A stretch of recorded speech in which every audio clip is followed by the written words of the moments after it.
Call this meeting to order. I want to welcome everyone to meeting number 6 of the House of Commons Standing Committee on Access to Information Privacy and Ethics, conformément à l'article 108.3 du règlement. Pursuant to Standing Order 108.3H and the motion adopted by the committee on Wednesday, September 17th, 2025, the committee is resuming its review of the Conflict of Interest Act. The meeting is taking place in a hybrid format pursuant to the standing orders. Members are attending in person, and we will have someone on Zoom in the second hour. And just a few comments for the benefit of members and witnesses. Just make sure that the headsets are placed away from the microphones. We want to make sure that we don't cause any damage to our interpreters, and so be mindful of that. There's little stickers on the desk. So.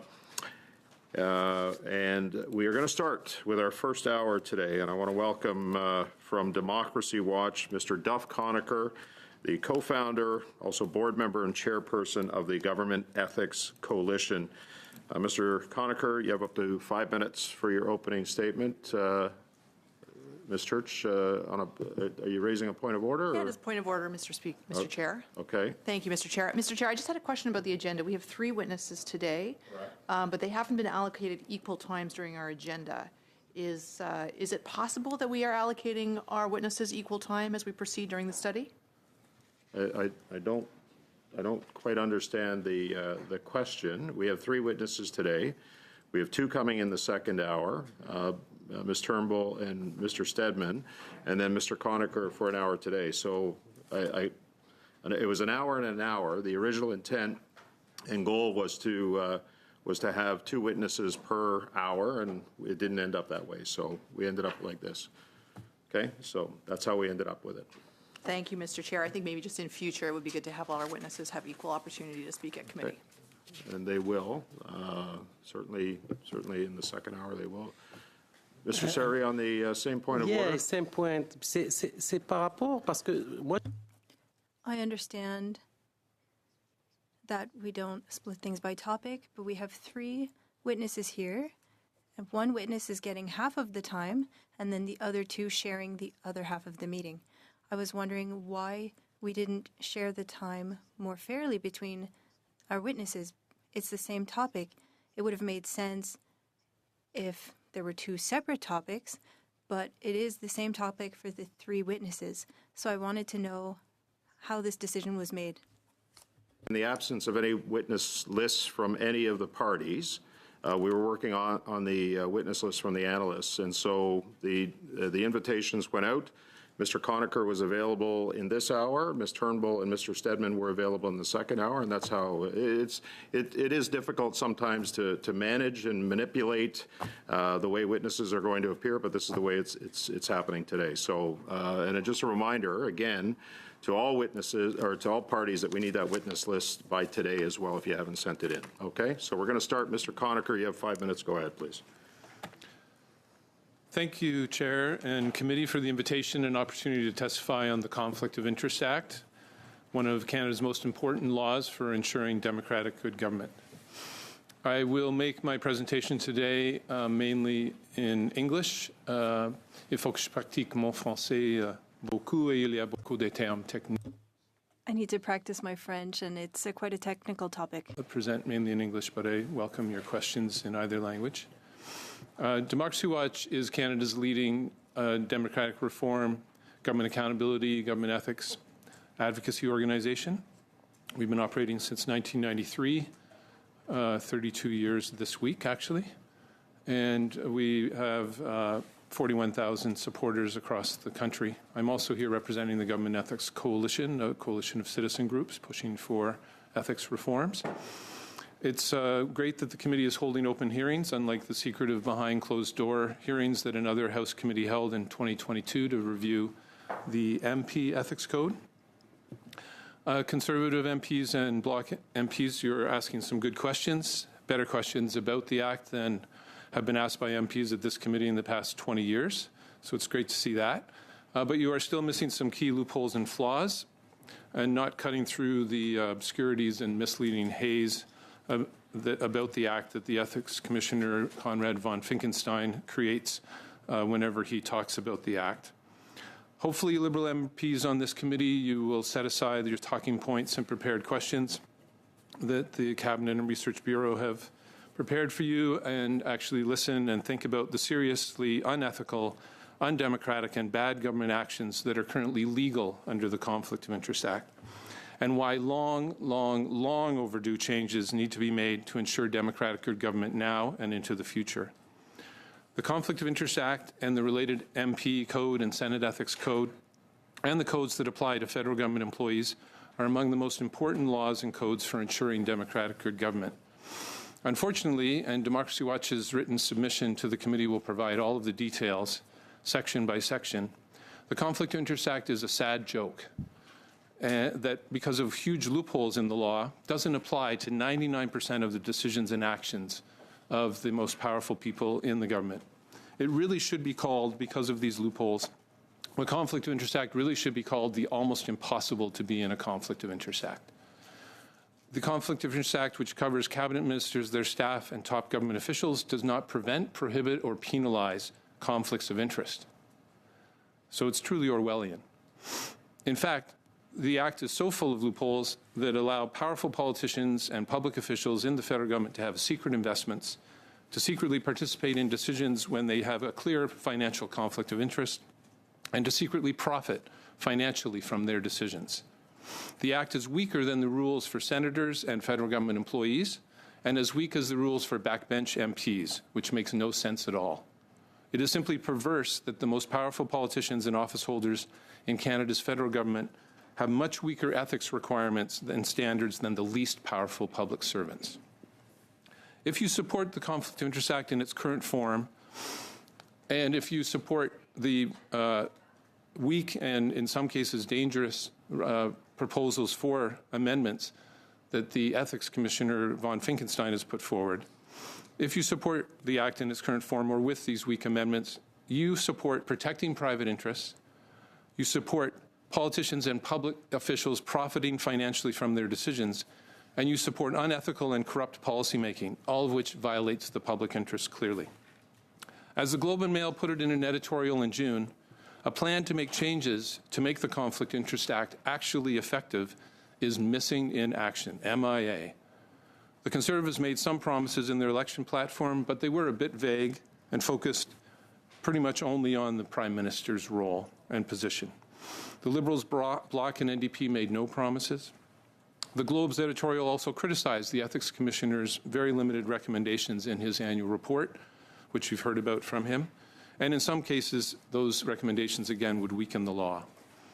Hopefully, instead of keeping this sad joke of a law that has done very little to clean up federal politics in the past 20 years, almost, all federal parties will work together and go beyond the Ethics Commissioner's mostly bad recommendations to finally close all the loopholes in all federal political ethics laws and codes and strengthen enforcement and penalties so politicians and their staff and top government officials are no longer allowed to make unethical, self-interested decisions or secretly profit from their decisions. I will now provide a quick summary of the dirty dozen loopholes in the Act, and similar loopholes exist in the MP Ethics Code and Senate Ethics Code, along with enforcement flaws. Again, Democracy Watch's written submission will provide all the details, including a link to my 900-page-plus PhD thesis, which analyzed the Act and codes and other federal democracy laws and recommended key changes, in case you want even more details. I welcome your questions about anything concerning effective government ethics standards and enforcement after I briefly list the loopholes in enforcement. Rule requiring honesty. I'm sorry, Mr. Conacher, we have 5 minutes, so we're over that time. I'm going to suggest if you wanted to in your brief, or if it comes up in questioning, you can refer to that, but I'm going to have to stop you there. Okay, that's fine. Because we're going to start with our first round of questioning, and I apologize for that, sir, but we want to get to questions. Mr. Cooper, you have 6 minutes. Go ahead, sir. Thank you very much, Mr. Chair. Mr. Conacher, Mr. Carney's ethics disclosure states that he is entitled to carried interest payments, a.k.a. future bonus pay in respect of the performance of Brookfield's global transition funds, in which he co-led efforts to raise billions of dollars of capital for. But what is missing from Mr. Carney's disclosure are the holdings in this fund, of the companies that this fund is invested in. Would you agree that this is a significant and material omission from the standpoint of knowing the extent of Mr. Carney's conflicts of interest? Yes, and unfortunately, though, the disclosure rules allow for secret investments, essentially. The details are not provided. It's a material omission, would you agree? Because Mr. Carney handpicked the holdings in the companies that the fund is invested in, and therefore the companies his future performance pay worth potentially tens of millions of dollars is tied to, correct?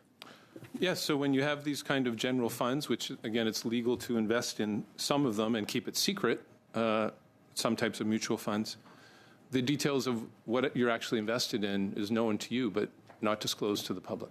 So Mr. Carney therefore knows which public policy decisions will impact these holdings, which in turn impacts the future performance of the fund, which in turn affects the value of his future bonus pay. Meanwhile, Canadians are left in the dark.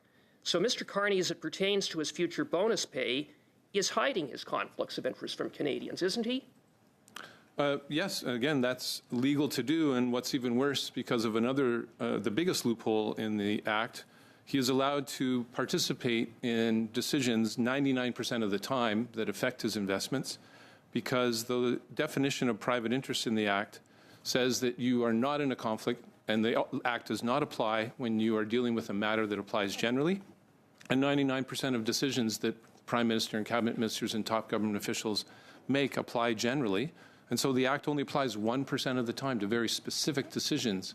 And as a result, it's almost impossible to be in a conflict of interest under this Act.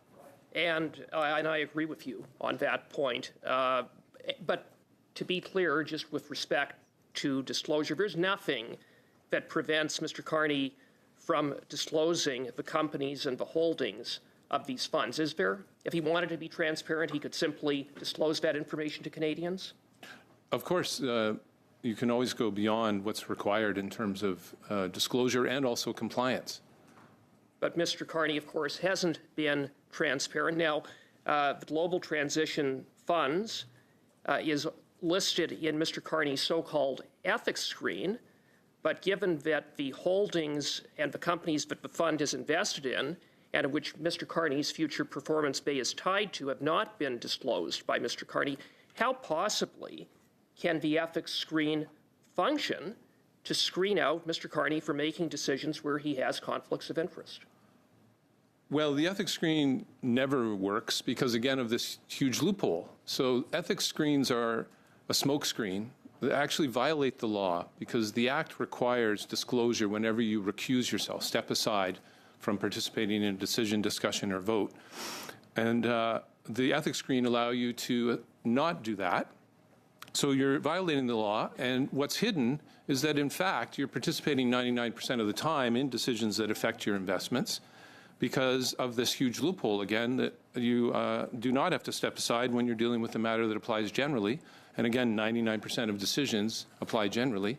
So the screens are a smoke screen that hide conflicts of interest. They do not stop them or prevent them in any way. And do you have concerns with the fact that this screen is basically set up on the basis of just trust the Prime Minister's Chief of Staff and the Clerk of the Privy Council?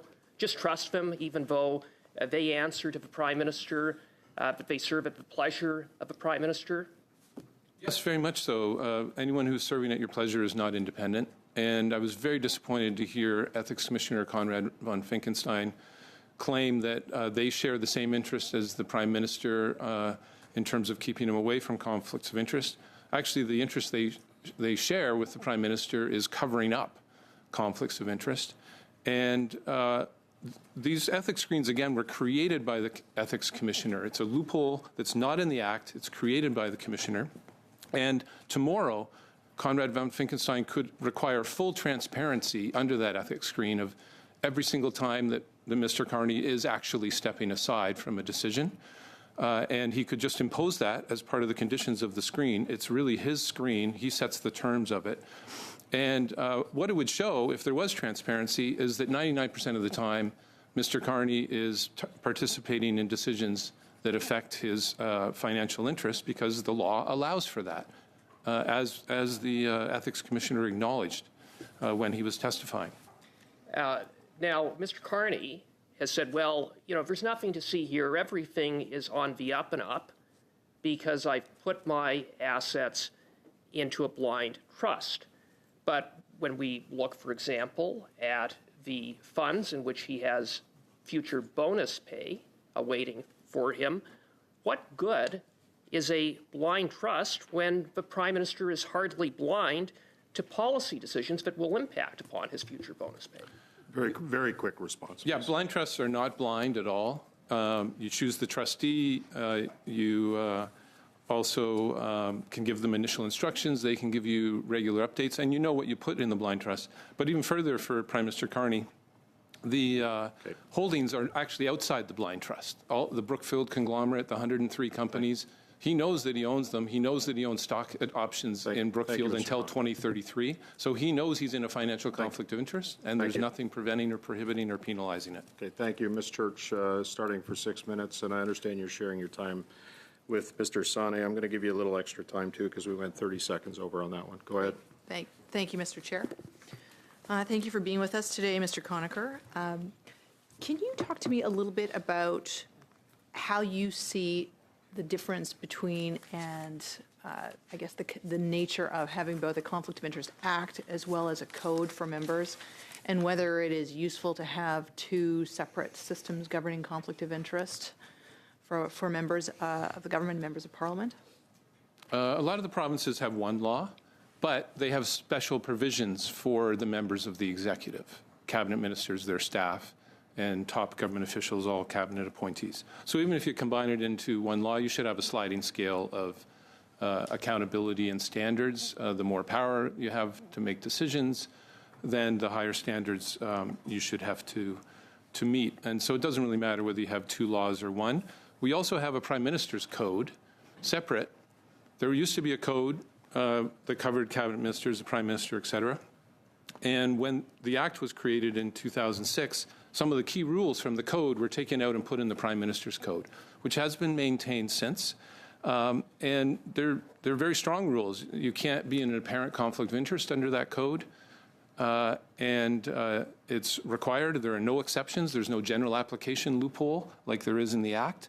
But it's enforced by the Prime Minister, and the Prime Ministers have not been enforcing it. In fact, Mr. Carney, the current version of the code up on the Prime Minister's website is from 2015 and signed by Justin Trudeau. So Mr. Carney has not even reenacted the code in his own name. Maybe he's planning to weaken it or cancel it. But those rules from the PM code should be just added to the Act. Any Prime Minister would do that if they were serious about having ethical standards that were enforceable for all top government officials. So you mentioned an apparent conflict of interest, and I'm curious because of the approach that you've described in your preference for the type of reforms that should be made. Can you describe to me what you see as the difference between an apparent conflict of interest and, I suppose, an actual conflict of interest? What's the distinction between the two? Well, it's well defined. It's been defined by the Supreme Court of Canada and also the Parker Commission and the Starr-Sharp Report. Parker Commission in 1987, the Starr-Sharp Report in 1984, both of which recommended that office holders be required to sell their investments and also as the only way of actually getting rid of a financial conflict of interest, and also both recommended that blind trusts should be prohibited because they were just a sham facade. Their definitions, it's essentially known for judges as reasonable apprehension of bias for an apparent conflict of interest. A reasonable person, reasonably well informed, would perceive that there is a conflict of interest. So is it your position then that any public office holder should divest themselves of the entirety of their financial investments? Yes. It's the only way to solve financial conflicts of interest. Any other solution will leave a financial conflict of interest, leave the system open. The Conservatives proposed sell the investments and then give the money to a trustee who would then reinvest them. But then you would still be invested, and the trustee could easily communicate to you, even if it was prohibited. It's just better to sell them. That's what was recommended in 84 and 87 by federal government task force. Talking about all types of financial investments? Are you talking about RRSPs? Are you talking about mutual funds? If those are going to be something where you have any role in directing them, or about what the investments are, then yes, you would have to do that. And Conrad von Finkenstein said, oh, that's going to cause a huge tax hit or tax implications. Well, the better way to solve that is to give exemptions from those tax hits for people who enter public office. That would actually be an incentive to become and serve the public. But as long as you allow financial investments, you are allowing financial conflicts of interest. There is no other way of stopping it. And that's why it was recommended in 84 and 87 as the solution. Mr. Conacher, how do you reconcile that with the Act, the purpose of the Act, which actually specifically delineates that part of the reason for having this conflict of interest regime is to encourage experienced and competent persons to seek public office, and especially to facilitate the interchange between the public and private sector? How do you balance those objectives of the Act with a position that would ask everyone who seeks public office to relinquish all of their financial investments? Preventing conflicts of interest is paramount, because if you don't, you are allowing private interest to trump the public interest, and you are allowing corruption. The Supreme Court of Canada has said if a Conflict of Interest Act and other similar laws are not enforced strictly and strongly, we are not a democracy. So that's the priority. You can facilitate and actually incent competent people who, lots of competent people are not wealthy, but the ones who are can still come into public office, and it would actually be an incentive because they could cash in their investments without a capital gains tax or with a reduced tax on that, put their money into GICs and government bonds, earn a fixed rate of interest with no conflict of interest financially while they serve the public. These people are paid in the top 1% to 5% of salaries in the country. They have one of the best benefits and pension plans. How greedy are they? Do they really want to serve the public? If so, you have to leave your financial interests behind. Cut ties to businesses, not just by leaving boards, but by cutting ties, actually, your financial ties, because financial conflict interest is the most serious type of conflict of interest. And this law has to prevent them and prohibit them and penalize them. Otherwise, we are not a democracy. That's what the Supreme Court has said in several rulings. Got 20 seconds left of the 6.5 minutes. I have a very concern the way Mr. Duffy spoke in the beginning when he said the Liberals should not be looking at the points. Why are you picking on one party when there are members of the other parties are sitting here? It seems to you have a very biased opinion before even you start as a witness. Need a quick response to that, Mr. Conacher? I watched the first two hearings and saw the questions asked by the various sides, and that's why I expressed what I expressed, hoping that you will open your minds to the fact that this act currently allows unethical, corrupt behavior. And if you support it the way it is now, you are supporting that should be allowed. And I heard prepared questions and prepared statements. I'm hoping you're opening your minds to actual changing this act, finally. Thank you, Mr. Conacher. Okay, Mr. Thériault, 6 minutes. Mr. Thériault, you have 6 minutes and 30 seconds. Thank you, Chair. Mr. Conacher, one of the pillars of my political engagement is to bring ethics into politics and not the other way around. And so I think that we can agree on that. There are a lot of things that I find tiring, and you might agree with me that ethics requires more energy than law. Often we'll say that it's not because it's legal that it's moral. So as members of Parliament, we need to review the Conflict of Interest Act, and this is serious work that needs to be done. Now, the first thing that I find tiring in what the Conflict of Interest commissioner stated is that he said that we need to support public office holders so that the most qualified are able to work for the public service. I don't think that that's of primary importance. I think that we need to start by defining criteria so that there is no appearance even of conflict of interest, no conflict of interest, because we're talking about people's trust toward public institutions. Now, if somebody coming from the private sector is more competent than somebody who isn't rich, who's not coming from the private sector, I don't think so. I think that that's a posture that shouldn't exist. I think that's quite secondary, and I would like to know what you think of that. Thank you very much for your question. Yes, really, I would remove the other purposes from the Act because they contradict what the Act is entitled, Conflict of Interest Act. It's supposed to prevent conflicts of interest.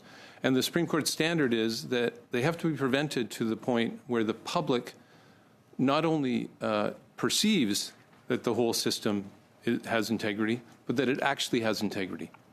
And if you, as unfortunately the current ethics commissioner and past ethics commissioners, but especially the current ethics commissioner, Von Finkenstein, if you focus on facilitating people with big business interests and investments entering public service as really the main focus that he's focused on, and ignore that the purpose of the Act is preventing, prohibiting, and penalizing conflicts of interest, then you're essentially facilitating unethical behavior and that will corrupt policymaking.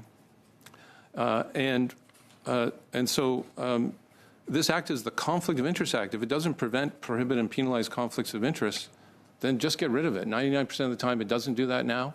It's pretty much useless. It's a sad joke. Fulfill that purpose first, and if you need to facilitate people getting into business other ways, do it, but never in a way that sacrifices preventing, prohibiting, and penalizing conflicts of interest. Oui, ça c'est un aspect. Yes, that is something that I find tiring, that we're claiming that there are no conflicts of interest when we're talking about a general application.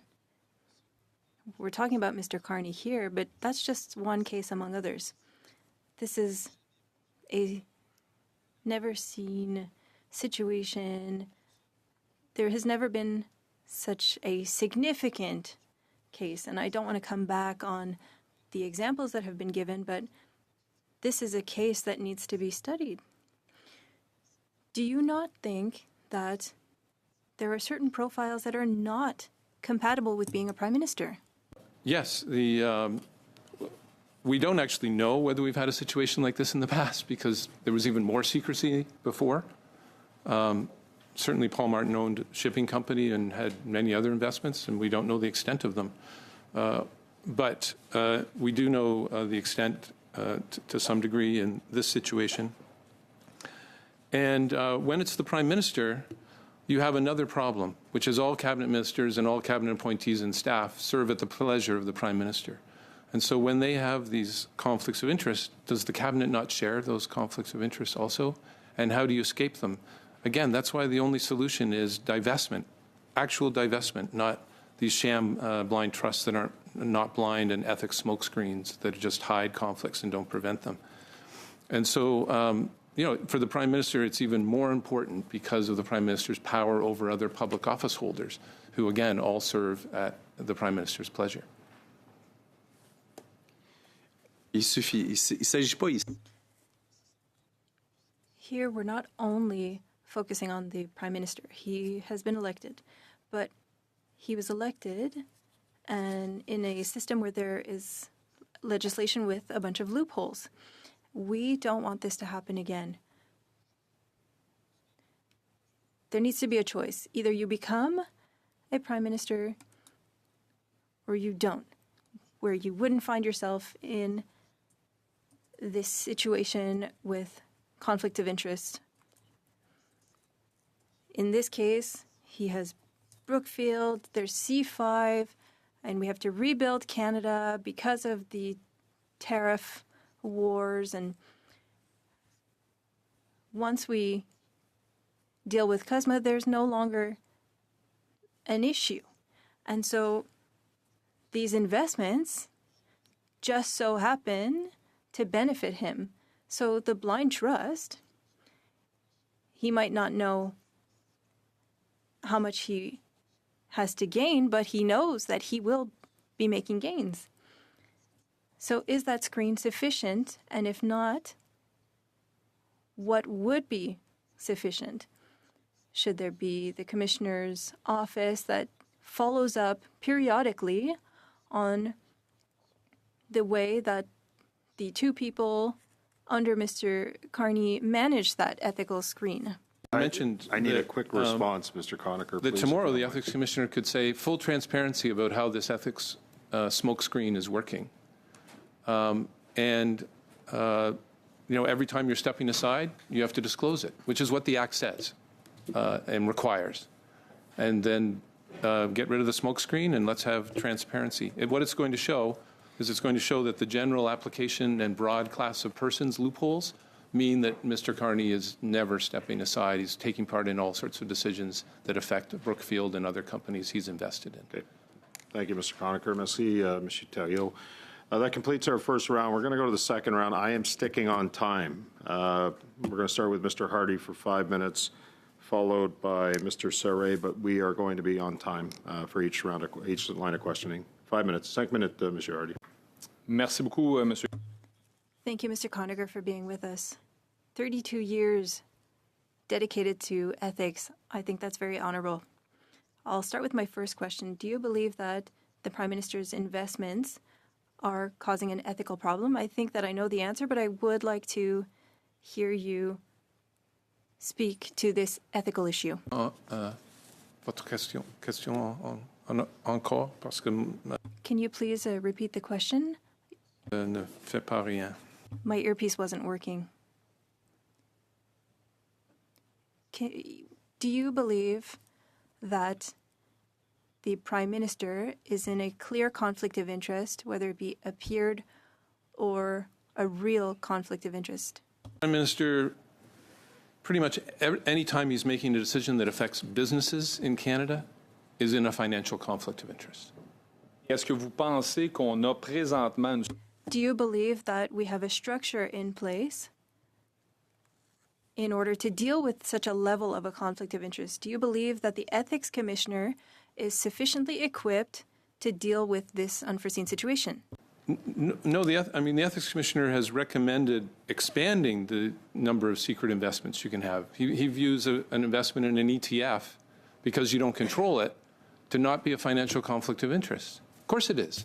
Just because you don't control it, you know what it's invested in. An ETF can be industry specific, so can a mutual fund. And he wants to allow those to be invested. He also wants to expand the broad class of persons loophole to match what it is in the MP code. Both of those are going to weaken the Act and make it even more possible to participate in decisions when you have a financial conflict of interest, and to have secret investments that you know about, the public doesn't know about, that cause financial conflicts of interest. And he's saying, oh, when you're making a general decision, you're not in a conflict of interest because it's not about one company. Yes, it is, because it's about your investments, and you could profit from that decision. So his attitude is negligently weak, unfortunately, concerning conflicts of interest, and he enforces the Conflict of Interest Act. Donc, si on s'en va vers ce thinking-là... If we use such thinking, then, do you believe that for the first time we are opening the door to interests that are beyond Canadians' interests? People might join politics in order to enrich themselves instead of attracting people who are devoted to Canadians and to the provinces and territories and making things better. Is this a loophole that is being created, a problem created? And hopefully the committee will look at the entire list of dirty dozen loopholes and close them all, and also strengthen enforcement in key ways. And the penalties. There are 0 penalties. The Ethics Commissioner has recommended a maximum $3,000 fine. That's meaningless to most of these people that the Act covers are making $220,000 plus. A maximum $3,000 fine is not going to discourage anyone. Je suis content que vous alliez là parce que c'était ma prochaine question. I'm glad you brought that up because that was my next question. If I am found to be in a conflict of interest, then it's a tap on the wrist, basically. Nothing compared to the money that I would have made. And so do you believe that the legislation needs to be more stringent? For example, if you made money on the backs of Canadians, well, not only will you have to pay that back, but perhaps there should be a percentage applied. But we need to be more strict. The laws across Canada for parking illegally are more clear and effective, and the fines are higher. And parking illegally almost never causes a problem, except when you're in front of a hydrant and there's a fire, and then your windows get broken by the firefighters. But the laws for parking illegally across Canada are stricter, stronger, and the penalties are higher for violating them than for violating this law, even though it's one of the most important laws protecting democratic good government in Canada. That's why I call it a sad joke of a law. And it also doesn't apply 99% of the time. So it's almost impossibly in a conflict of interest, and when you're caught, you get a report saying you're in a conflict of interest. I mean, there has to be a sliding scale of penalties that are mandatory and go up and up as the more power you have to really discourage these violations. But also all the loopholes have to be closed. If apparent conflicts of interest was added to the Act, it would be meaningless because you're still allowed to be in an apparent conflict of interest 99% of the time. So unless you close that general application broad class of persons loopholes, you are doing nothing to change the status quo that allows for unethical, corrupt behavior. Okay. Thank you, Mr. Conacher. Merci, Mr. Hardy. And as a former firefighter, there were lots of times when I wanted to break the glass of cars that were parked in front of a hydro or a water main. Never did, though. Mr. Sarri, go ahead. Merci beaucoup, et merci beaucoup pour votre. Thank you. Thank you for your testimony. We appreciate you being here with us today.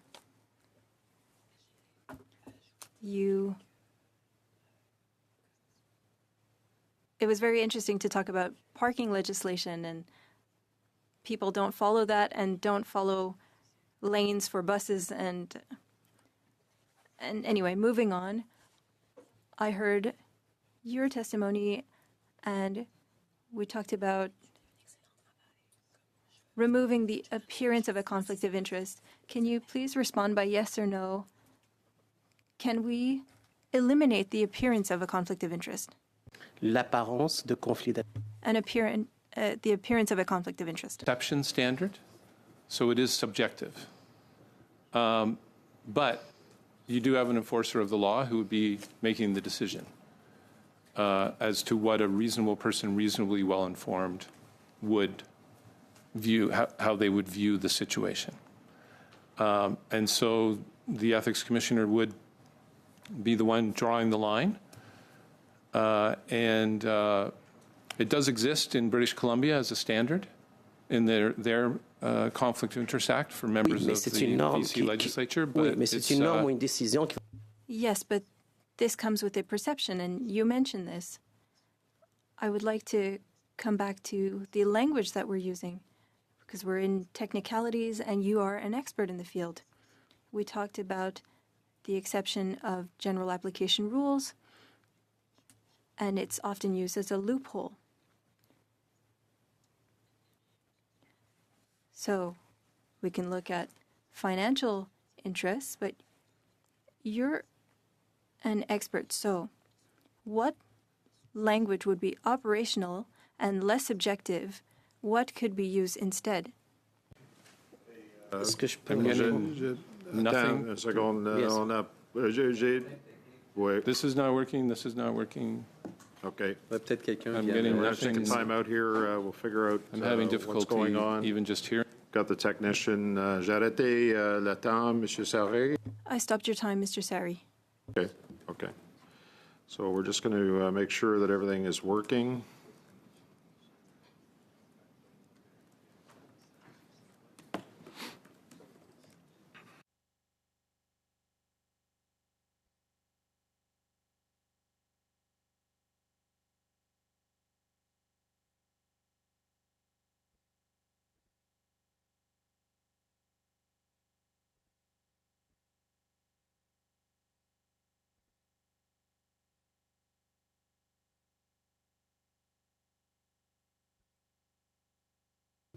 Si tu peux, on peut Je vais faire un petit test, OK? un peu. let's do a little sound test here. Hello, Mr. Conacher. Can you hear me correctly? Can you hear me well? I think that things are working better now. Mr. Sari, I did stop your time at 3 minutes.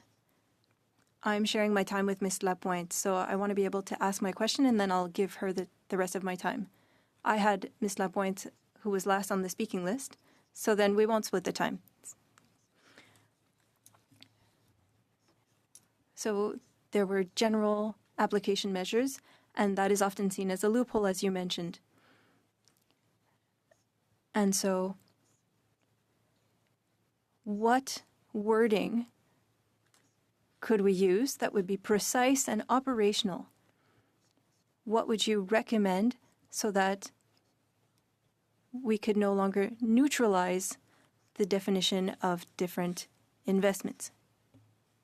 Well, with regard to general application loophole, certainly if you have any kind of financial interest, you should not be able to participate in a decision-making process, even if it does apply generally. So again, that would be a solid line to draw that would improve things greatly. But again, divestment of investments is the real way to solve that problem. If you have an interest with a broad class of persons and entities, you could define the list there. So obviously, taxes are changed, and taxes apply to everybody, income taxes, some other taxes. So that could be one of the defined things where you're allowed to participate. But if you had a specific interest, specific financial interest or other type of private interest that would in any way distinguish or have a significant effect for you beyond what it would affect an average person, then that would be another line that could be added to those provisions to narrow them down so that the law applies more than just 1% of the time. Je peux vous donner un exemple qui pourrait être... I could give you an example that could interest Canadians. For example, the prime rate. Most Canadians have RRSPs, and I know that most of them have RRSPs, so they know what they've invested in, they know the companies, and so they would have to divest from their RRSPs, if I understood you correctly. I don't think that many people would seek to be elected if that were the case.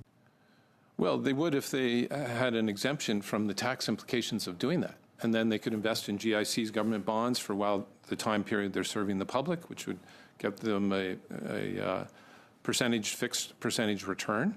And then they could return to having their financial interests that are specific to them after they leave.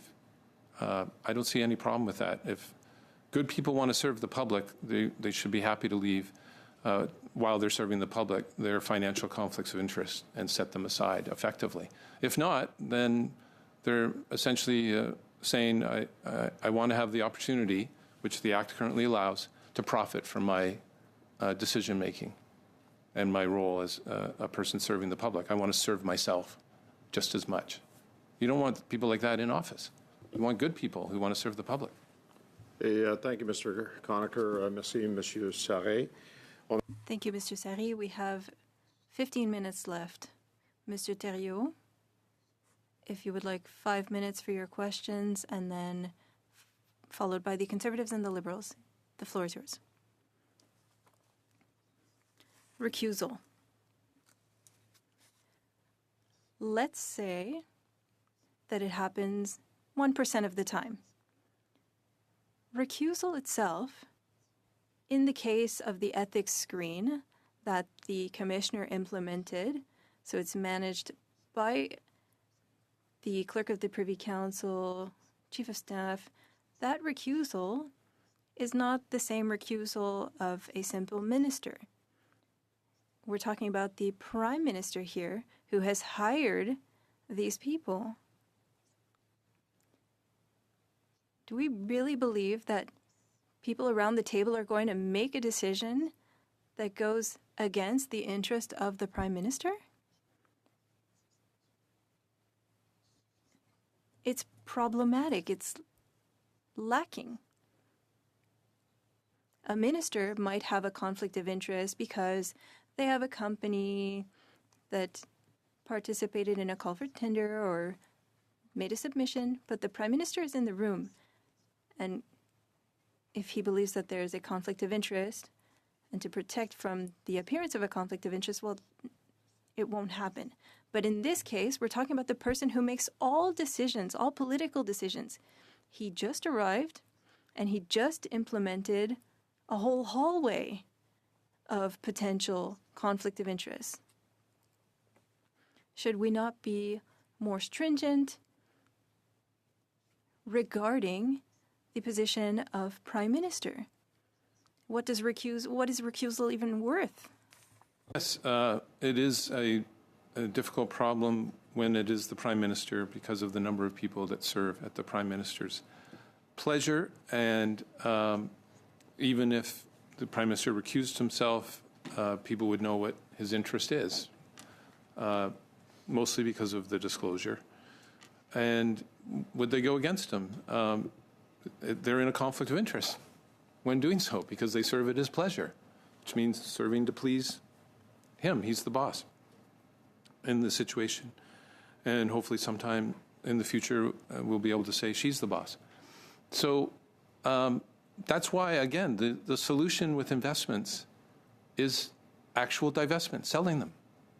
Anything less, you leave this situation where conflicts of interest are allowed, legalized, including the worst kind, financial conflicts of interest, through the decision-making process, and that's going to taint it. And just if I can say as an aside, I'm very surprised that Mr. Carney has created this situation. He could have cashed out his investments. He would have still had millions. He would be fine for the rest of his life, invest in GICs and government bonds. And instead, he's created a situation where pretty much every week, someone in the House can stand up and ask, did you participate in this decision? Because you have an interest in it.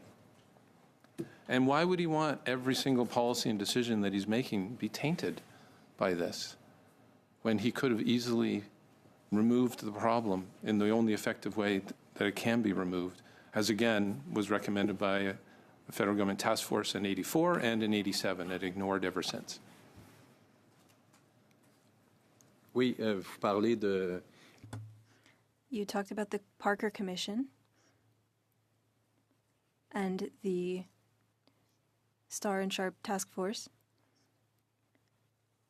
Why do you believe that we didn't follow those recommendations? Why did we become more permissive over time? I can only guess that it was like, well, good people are wealthy people. Wealthy people are good people. We want them in office, and so we have to facilitate them coming into office. And why would we think about some system like giving them a tax break to get rid of their financial conflict? Let's just let them have the financial conflict interest. Keep it secret initially. Now it's disclosed, but it's still there. Design the act so that they can do whatever they want still. What can I say? Politicians write the rules for themselves. They wrote rules that work for themselves, where they can profit from their decisions. And no party has stood up and said, stop it for everyone, because it has to be also for opposition party leaders who are almost as powerful in a minority government, can introduce bills that can pass, because opposition parties hold the majority of seats in a minority parliament. It has to be on a sliding scale, but you have to, for everyone, remove these financial conflicts of interest if they have any decision-making power at all. And I don't know. Again, you would not be able to find out the discussions as to why these loopholes have been left open since 1984. Thank you. Because it's, I guess cabinet minutes would be disclosed now. 30 years have passed, but they wouldn't give the details again as to why. Thank you, Mr. Conacher. Merci, M. Thériault. C'est 5 minutes. Yeah, c'est complet. Oui. Mr. Majumdar, you have 5 minutes. Go ahead, please. Thank you. Sir, I sense your frustration, and in the interest of time, I'm going to ask you some quick questions, if that's okay, for some clarity. You've raised a lot here. When Prime Minister Carney set up his blind trust, he knew exactly what went in it, correct? And it's unlikely the assets that went into the blind trust in such a short period of time have changed significantly, correct? Ethics Commissioner von Finkenstein acknowledged that most trustees will not change the holdings. So I agree with that. They won't. And even if they did, they're going to be investing in big businesses in Canada, and you're going to know they're investing in big business Canada. I mean, we have conglomerates of industry sectors that are dominated by big businesses, and you're going to be invested in them because that's what everyone invests in Canada. I spent some time in the investment world before I put my name on a ballot. He co-led efforts to raise billions of dollars of capital for these funds, correct? Yes. Okay. Now, the holdings in these funds have not been disclosed to the public, correct? That's right. Not all the details. That's remarkable. But the Prime Minister, he knows what's in them, right? Yes. Okay, so now let me just try and get a sense of this. This isn't some sort of middle-class holdings. These aren't modest savings of somebody who is making their way through the world. These are millions of dollars to our best estimation, correct? Yes, according to the best estimate of including the value of the stock options. And would you say the Prime Minister is entitled to future carried interest payments based on the performance of those funds, correct? I wouldn't say the infamous phrase that he's entitled to his entitlements, but yes, he is entitled to that and to the value of the stock options when they eventually mature in 2033, 2034. It's a remarkable throwback. I appreciate that very much, sir. Let me ask this. In New York, when the Prime Minister was there just last week, he met with a variety of investment managers, all who are implicated in funds that he holds. That places him in a pretty precarious position of conflict, correct? Yes. Now, if it's highly likely that Mark Carney's Liberal government has made or will make publicly policy decisions that will impact the success of the holdings in these funds, Canada is at risk of entering a massive conflict of interest scenario, correct? Canada's policymaking process, yes, because of the central role of the Prime Minister, who is the boss over all policymaking processes in the end. So, Mr. Conacher, shouldn't the Prime Minister be absolutely required to disclose the assets that exist within these funds? Yes, there should be full disclosure, but it doesn't. It adds a bit of transparency, but it doesn't resolve the conflict of interest. Transparency is transparency, and removing a conflict of interest is removing a conflict of interest. The one does not do the other. You know, it's a devastating indictment that you've laid out here in terms of the risk that the Prime Minister's in. Have you, in your research, because it's very well documented, have you been able to identify another Prime Minister who might have been anywhere remotely close to this level of conflict? The only one we know the details about, because there was not disclosure of investments until the Act came into effect, is Prime Minister Paul Martin with his shipping company and other investments. But we did not know the details. We just knew for sure about the shipping company, and it was a conglomerate itself. But otherwise, no. Again, because of secrecy in the past, we don't know of any Prime Minister being in this kind of position. I appreciate that. Well, listen, let me thank you for your testimony today. Let me thank you for your riveting honesty and for your clarion call for accountability and transparency, and something that obviously poses a grave risk to the integrity of our government. Thank you very much, Mr. Conacher. Thank you, Mr. Majumdar. Madame Lapointe, pour 5 minutes, s'il vous plaît. Ms. Lapointe, you have 5 minutes. Thank you, Chair. Welcome to our committee, Mr. Conacher. It's a pleasure to meet you. In 2020, you stated that blind trusts should be banned. You stated it again earlier, and that these ethics screens should also be prohibited. I understand that some of your concerns had to do with potential conflict of interest that could occur. And a few weeks ago, the Ethics Commissioner stated that such measures could dissuade people from seeking public office, specifically those coming from the private sector. Do you share his concern? You seem to be saying that good people, and I'm coming back to what you said here, that good people that want to join the public service shouldn't come from the private sector. Sorry, I didn't catch the end. Good people, no, I think good people, more good people would be encouraged to enter politics if they knew that the ethics standards across the board were strong for everyone, because they would then, knowing that conflicts of interest are prevented, prohibited, and penalized, and therefore discouraged, know that they wouldn't be tainted as being guilty by association with some other public office holder who is there to serve themselves and is caught and exposed. And again, I think it's entirely possible through tax breaks to actually create an incentive for people who are wealthy and have investments to enter the public service. Just give them a tax break for serving the public on the capital gains that they have from their investments, and that would be a great financial windfall for someone entering the public service. And then, again, invest in GICs, government bonds, earn a fixed rate of interest while you're here, serve the public, and then leave when you leave and go back to serving yourself. Par rapport, vous avez dit tantôt la perception. You mentioned earlier being subjective, and I come from a family that had businesses. You're saying that if I have a family business, that I should sell it off, and then you start at zero once you leave the public office.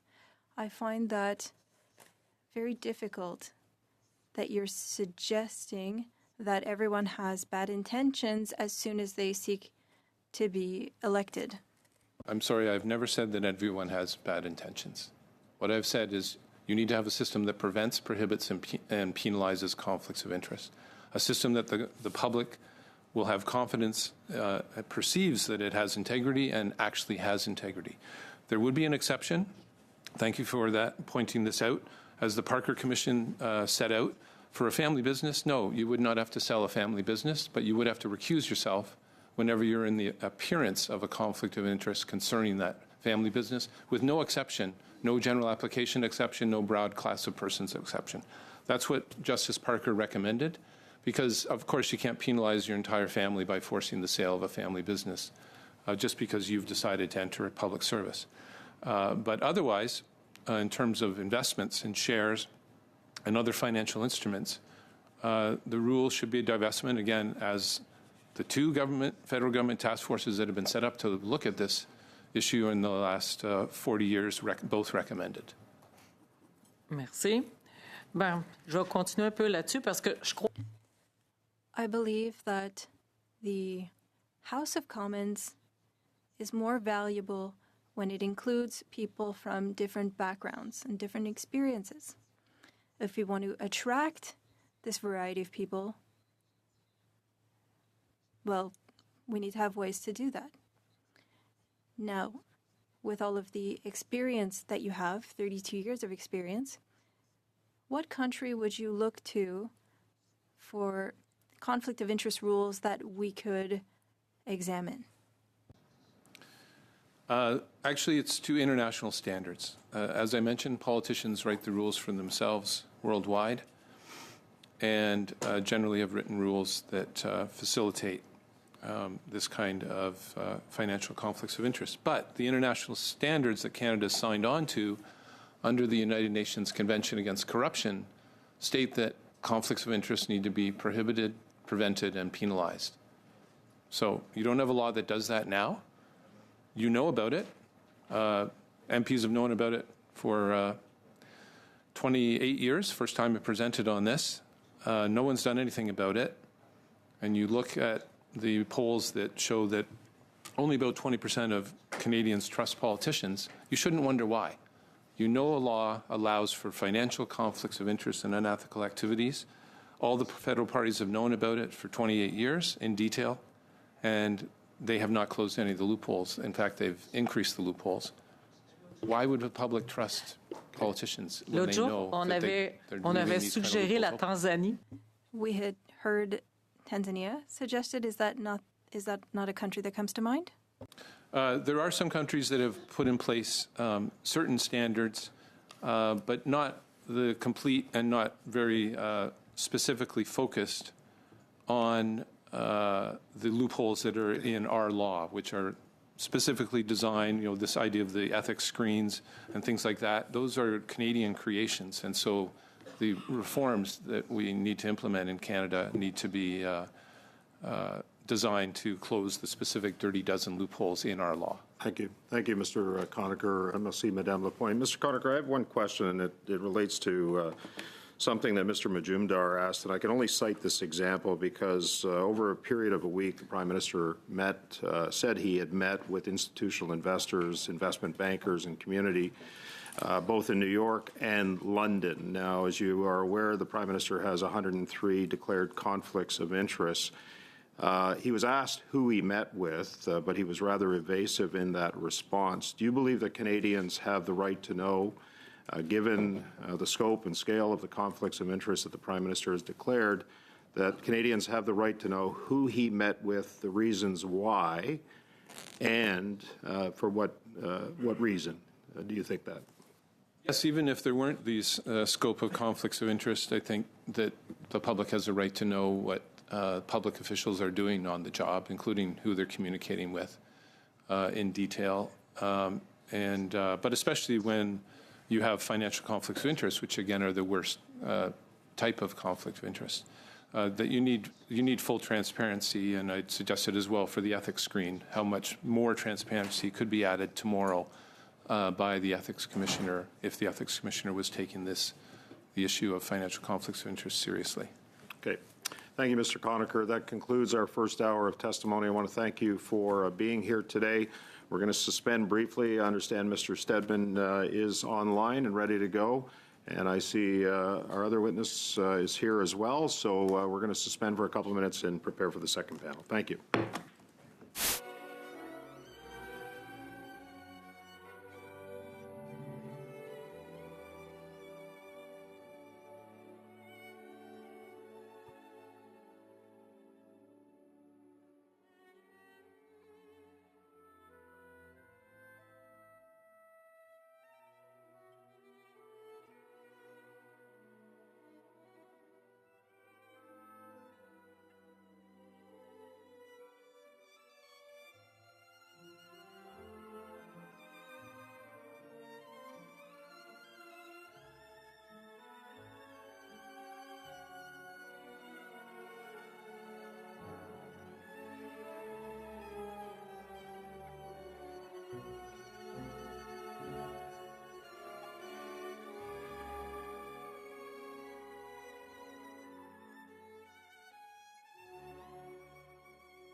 Welcome back, everyone, to the greatest show on earth. I'd like to welcome everyone for our second hour, appearing as individuals today. We've got Ian Stedman, who is Associate Professor at York University. Mr. Stedman, welcome to join us. And Laurie Turnbull is here, a Professor of Faculty of Management at Dalhousie University. Mr. Stedman, I'm going to start with you. You have up to 5 minutes to address the committee. Go ahead, sir. Thank you. Okay, thank you so much. Good evening, everyone. I'm sorry I couldn't be there in person with you, but let me start by thanking the members of this committee for inviting me to contribute to this review of the Act. The issues outlined in the motion are certainly very familiar to me, and I've had occasion to think about them quite a bit over the past 4 or 5 months. So I'm glad to see that you've also had a chance to speak with Dr. Conacher. That's nice. I think there are probably some matters on which I will align with your other witnesses, including both Dr. Conacher and Dr. Turnbull, and there are some where I hope I have a different perspective to offer. Let me start by saying that I think every elected official needs to care about avoiding the perception of being in a conflict of interest. You know, it's no longer good enough to do good. You must, and I'm sure I don't have to tell anyone here this, be seen to be doing good. So what? Should the commissioner be given the power to investigate allegations of potential or apparent conflicts? Eventually, yes, is my opinion. But I think this should be a multi-step development. I would first like to see the Act amended so that it is clear the Commissioner can and should be giving advice about potential and apparent conflicts. I think we need to establish some strong behavioral customs, and then we should revisit whether and how to enforce the avoidance of potential or apparent conflicts. So first, I think we have to socialize the new standard quite well. Advice now, enforcement later. This ability to give advice about compliance with the Act and about avoidance of conflicts, whether real, perceived, or potential, could certainly extend to candidates for public office. The Commissioner's office, I think, should be available for consultation with candidates, and parties should encourage, if not require, that candidates or serious candidates consult with the office. I do worry in making that recommendation about overburdening the Commissioner's office without also providing that office with adequate resources. But I think the office should definitely be available for anyone seriously considering becoming a candidate or taking a position or an appointment. The Commissioner's office would be able to tell people what is and isn't covered in the ethics rules, but then also give them advice about how to get their affairs in order and advice about what being seen to be doing good might look like for them in particular. I would hate to think that some people are becoming candidates or accepting positions without having their eyes wide open to the unique challenges of public life, which your previous witness explained quite a bit about. Speaking of candidates, I do think that the ability to give this kind of advice should also apply to leadership candidates, even if they don't currently hold a seat. Of course, the ethics commissioner should be expected to meet with them to discuss their obligations, and of course, those obligations should be at least the same as they are for elected officials currently under the Act. Should the rules for leaders be more onerous, though? I think that's probably the biggest question everyone has been trying to wrap their heads around lately. Are blind trusts good enough? Very much the theme of the previous hour. And this is where I think I might differ from your other witnesses. I certainly don't think that blind trusts are enough to make it so that a public office holder can no longer make decisions that they will benefit from. I think, as Dr. Conacher noted, that the only way to do that is to have no assets at all, and to do, as also Mr. Poilievre has suggested, which is to force all market assets to be liquidated, and then that resulting cash to then be put in a blind trust with an arm's length trustee to then reinvest. That's the only way the public office holder would not know what's going on. I think this should be an option, but I don't actually think it's an appropriate or suitable approach for every circumstance. Currently, we do have a very interesting case of a member, our prime minister, having options in a company that has an interest in basically every major industry of our economy. And depending on the potential value of those options, is someone really going to give them up for the privilege of taking on public office? I think that's a tough question, and we really don't have much data on it. As Dr. Conacher noted, we don't have anything like this in the past that we can point to. We haven't learned from anything similar. But my guess is that forcing the sale of assets, particularly a robust portfolio of assets or unique assets, might serve as a disincentive for people running for office. I think for me, the better route is to educate all candidates about what makes public service ethics different than other domains of ethics, so that they can understand what the risks are and make an informed choice about what kind of scrutiny might be coming their way if they take office with their assets in the order that they're currently ordered. Next, let me address the question of whether we should enhance transparency. My answer to this is always going to be yes, but I do think it has to be within reason. As a member of the general public, I don't need to know what a member's brother's father-in-law does for a living, but I do need to be reassured that the member knows they're not to make decisions that improperly benefit their brother's father-in-law. I need to be reassured that they have received adequate education about the expectations we have of them so that I can feel like it's okay to be angry with them and hold them accountable if they do the wrong thing. Okay, I'm going to have to stop you there. We're over the 5 minutes, Mr. Stedman. Maybe you can pick this up through the line of questioning. Sure. Sorry but thank you for that. Ms. Turnbull, welcome to committee. You have 5 minutes to address us. Thank you. Thank you. Thank you very much for having me. I would start by saying that ethics regulation, as you all know, is important and complicated work, and there is a lot of room for robust dialogue and disagreement about how ethics regime should be designed. There is no perfect way to do this. There is no way to rid the system entirely of ethical transgressions. There will always be debate about where the line is. And no matter how well-crafted the rules are, there is no substitute for good judgment. An individual's own ethical compass is always going to be a much greater determinant of their actions than any code of conduct. When we create and revise conflict of interest and ethics rules for politicians and public office holders, the goal is obviously to protect the public and to protect the public interest. Those who occupy public office are also private citizens with interests of their own. We want to make sure that elected officials' private interests do not affect public policy and do not take precedence over the public interest. So we ask elected officials and public officials to accept certain rules and constraints and responsibilities to maintain a healthy and transparent separation between their public roles and their private interests. The specifics of these responsibilities are going to depend on the kind of role they play. For cabinet ministers, it's going to be different than for a backbencher. The ethics regime has been adapted over time, often in response to new events, new circumstances, new people. Sometimes there's controversy. You'll get a lot of media coverage. If there's a scandal that grips the public's attention, there's a sense that there must be something wrong in the rules, or there's some loophole that needs to be closed. Sometimes when there's smoke, there's fire. Not always.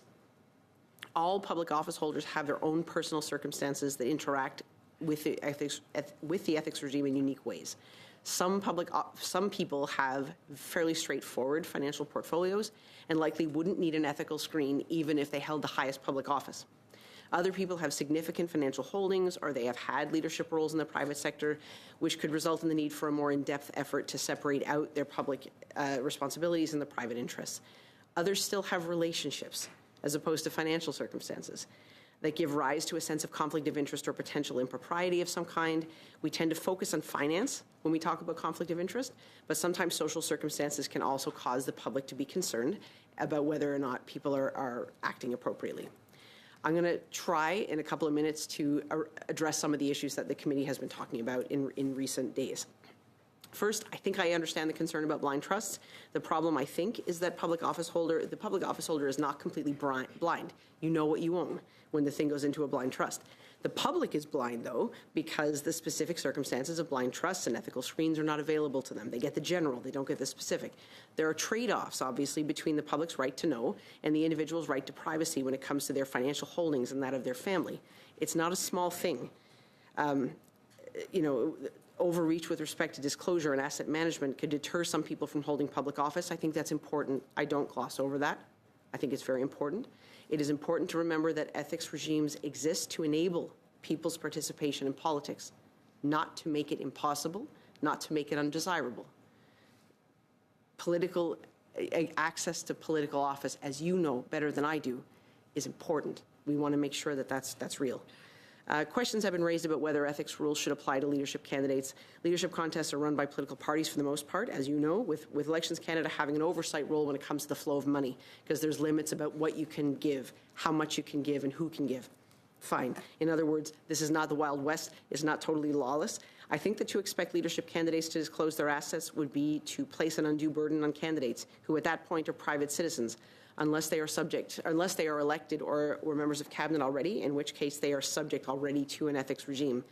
But as private citizens and as candidates alone, they have no power. They're not making decisions on behalf of the public. They're not directing finances. They're not doing any of that.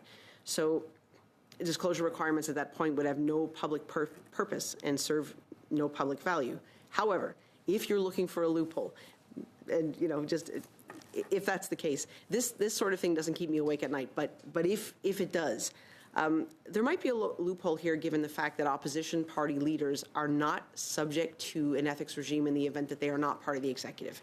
So if somebody is running for a leader of an opposition party, they win. If you're not the government, you're not subject to the Conflict of Interest Act. And so, to the extent that you want to worry about perhaps this person might become prime minister soon in the event that there is a defeat of the government and then there's a replacement by a new person, maybe that's a loophole. But yet the person would be subject to the Conflict of Interest Act in the event that they become a member of the executive. So I'm not stressed out about any of that. I'm going to stop because that's my 5 minutes. Thank you, Ms. Turnbull, and it avoids me from stopping you, so I appreciate that. It's the worst job in the world when it comes to, especially when you're saying something as interesting as you are, and Mr. Stedman. I hate doing it, but I have to stay on time. Mr. Cooper, you're going to start us in the first 6-minute round. Go ahead, sir. Thank you, Mr. Chair. Professor Stedman, I want to ask you some questions about the Prime Minister's so-called ethics screen.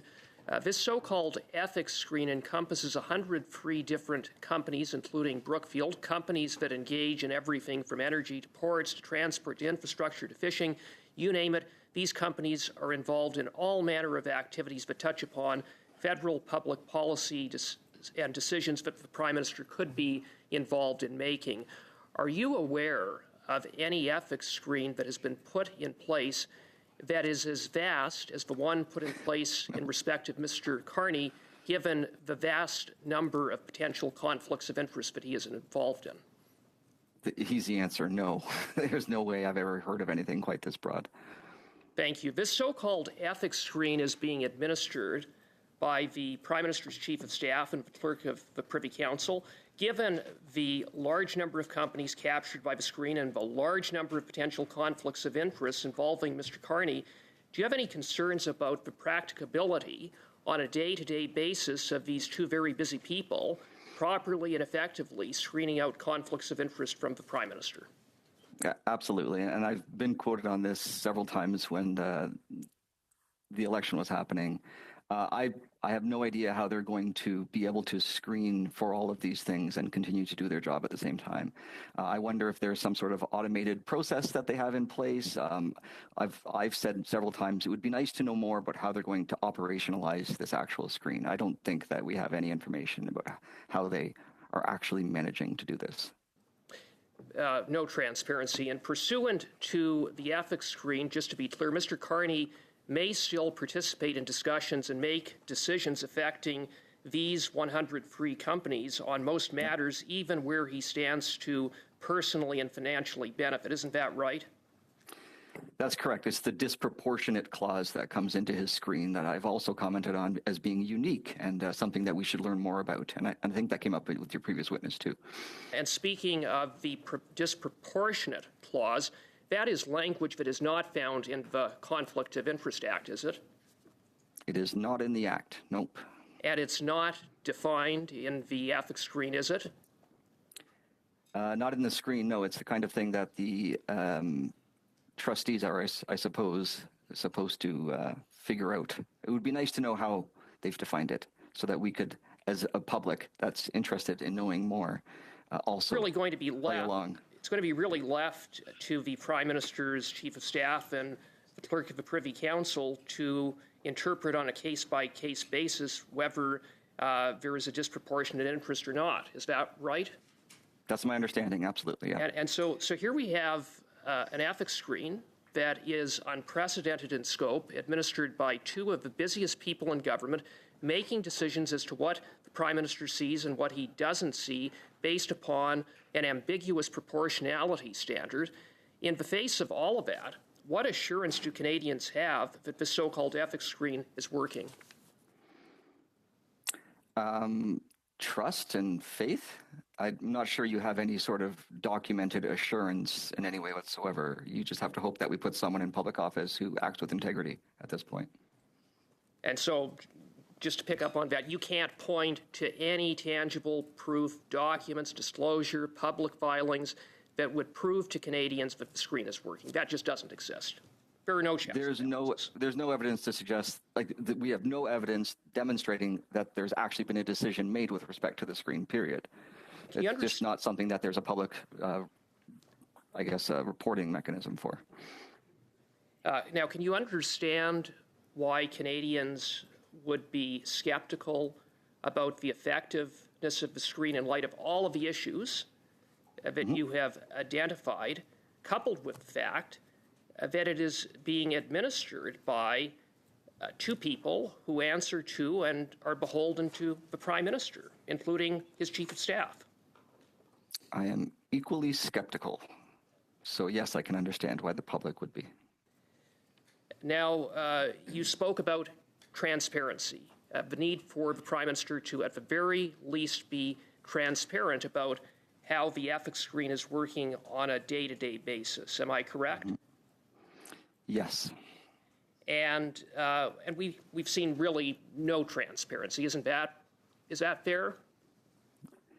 That's fair. And the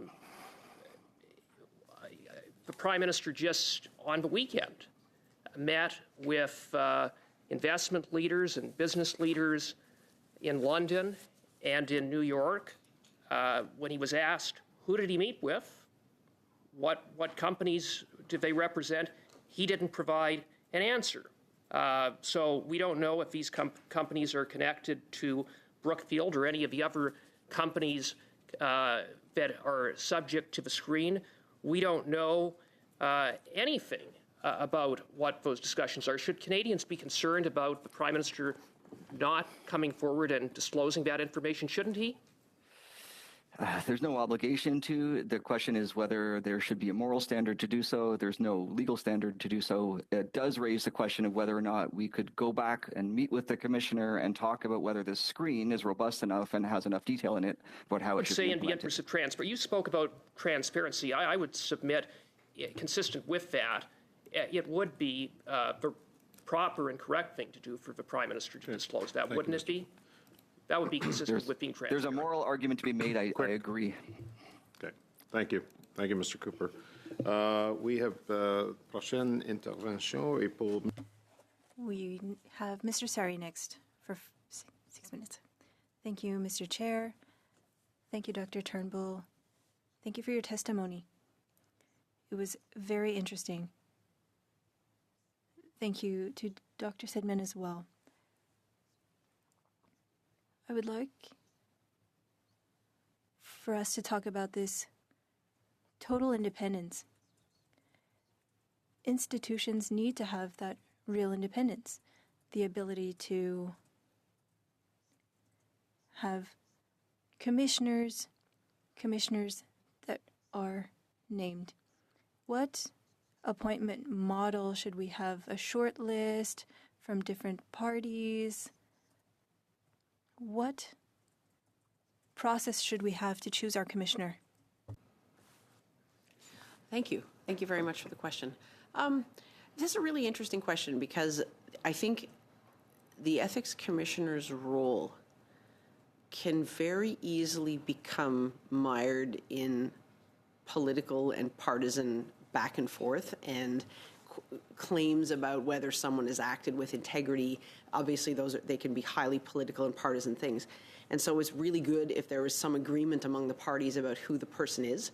And so I think it's good to have some agreement in terms of the qualifications that you want the person to have, and agreement among the party leaders about the role that the person will play. That way, the person isn't totally politicized in the event that they make a decision that some parties don't agree with. Oui, parfois il y a des vacances par rapport à ce poste-là pour des raisons X et Y. How could we, or are there mechanisms in other countries that we could apply? The interpreter regrets she missed the beginning of the question. I stopped your time. If you can repeat your question, please. The interpreter unfortunately missed the beginning of your question. No problem. We talked about appointments. Now we're going to talk about the interim measures when someone needs to be absent for a long period of time. How can such a person be replaced? Because if we have interim positions, how do we find someone who can replace the commissioner? Okay, I understand that. And sometimes in other jurisdictions, including within Canada, sometimes at the provincial level, sometimes there is, you can have another person who is an agent of Parliament who is appointed on a kind of similar, the person is nonpartisan, the person holds certain credentials, whether they're a judge, whatever, and they might meet the credentials for another appointment as well. They can hold over for a period of time while you choose someone. We can do something like that. I wouldn't want to put a whole lot of emphasis on that and treat that too much as a solution in the event that this position is vacant. I think that the Ethics Commissioner holds a very important and specific role when it comes to judgment about how these sorts of matters are going to be dealt with, especially because it's not the law, right? Like sometimes we look at the importance of having a judge in this kind of role, but this is not about deciding whether there's a legal threshold has been met. It's about judgment. It's about public trust. It's much more nuanced. And so I think that the choice of who plays this role is very important. Dans vos travaux universitaires, vous... In your university work, you talked about a robust application system for ethics. What do you think of the Conflict of Interest Act that we have currently in 2025? Do you have any suggestions for improvements? Sure. Like I don't necessarily think that including a whole bunch of things in the Act that aren't there already is going to solve all the problems. And I admit that when I was younger, when I started in all of this, and I wrote my PhD dissertation on conflict of interest and ethics regimes for members of Parliament, I think I really felt then that the more things that were enumerated, the more ethical everybody would be. And now I know that's wrong.